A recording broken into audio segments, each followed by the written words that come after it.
Setting up a Week 4 matchup in Nanaimo at Caledonia Park Saturday afternoon. The Vancouver Island Raiders on home field taking on the Okanagan Sun. And the head coach of the Raiders joining me now, Curtis Vizza. Curtis, first of all, congratulations, my friend. First career victory as a head coach. You got the ice water bath. I thought you'd be quick enough to avoid that thing. Oh, man. I kind of they're all a couple guys giving the trucks on you. I'm like, no, I don't have any on me. What's going on, right? But the guys are all talking all around me, and all of a sudden, sploosh, there it goes. And it was hot out. I was sweating as it was. It was awesome. It was pretty cool. All the guys around. It was a proud moment for sure. So first victory of the season, and more importantly, puts your team in the win column here. Give me a breakdown of what you saw, for the effort, and maybe, don't touch too much on your quarterback right now because we will talk about that separately, but just overall that group and what you saw from your club in their home opener.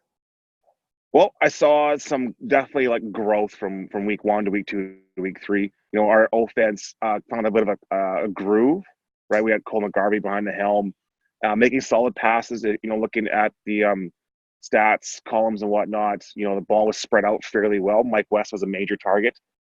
The O-line moved really well. We added Nick Sessford to right tackle, and that solidified the right side of our line, and we were able to run the ball for over about 170 yards.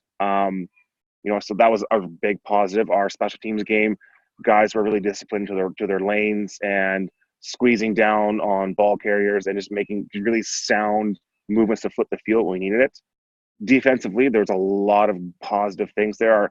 Our secondary was on fire. They weren't letting much happen. Then on the ground game, they had a very talented running back, and we definitely kept his yards short. But as a whole, the energy was great. The discipline was good. We're going to address some penalties tonight. We were over 200 yards in penalties, which will be addressed as a team because we have more discipline than that. But as a whole, we definitely had a good vibe going in and happy with the win, and we're going to roll forward into Okanagan. So the quarterback, Cole McGarvey, comes in, obviously not your starting quarterback with Jake LeBerge out of the lineup, and he goes off over 400 yards passing, 5 touchdowns. I don't know if they've announced it yet, but certainly I'll admit it right out here. He was my vote for player of the week, offensive player of the week. What did you see from him, and where are things at with Jake right now with Jake LeBerge as starter? Well, Cole McGarvey's been here for quite some time, backing up.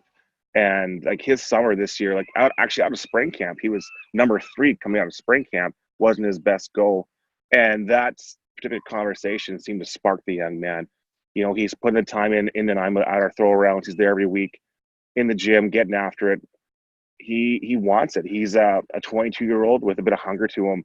When he stepped into this game, he was sound in the pocket. The offensive line gave him time. He delivered.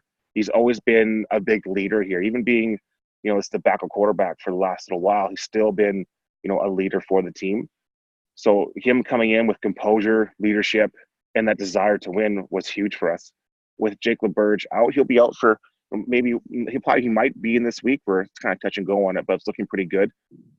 Jake's still our guy, but Cole's got to make him work for it. So that's something we need it to be competitive. If someone to push that's behind you or gets in front of you, there's got to be kind of a bit of a chase to it. Obviously, chemistry is a piece when it comes to the offense. It was a bit more of an art form, but we can be happier with having 2 guys that can compete for the number 1 spot and produce day in, day out. So taking on the Okanagan Sun this weekend, they're going to be a motivated group. You know that because they're coming off a home loss. When you broke down that film, what did you see and what kind of jumps out from the Sun team? A strong defense, very, very impressive defense. That to me off the bat is something that we're going to be preparing for. Offensively, there's some weapons, that Vic defense didn't give them much to work with. So that's something where it'll be a bit different for us and how we scheme it. But as a whole, it's a solid team. They've always produced that way. They're fast, they're athletic, they're big, and they come to win. That's a program of great tradition. So we're not taking anything lightly around here. Curtis, I appreciate your time as always. Best of luck this weekend, my friend. Thank you. Hey, thanks, Don. I appreciate it. Okay.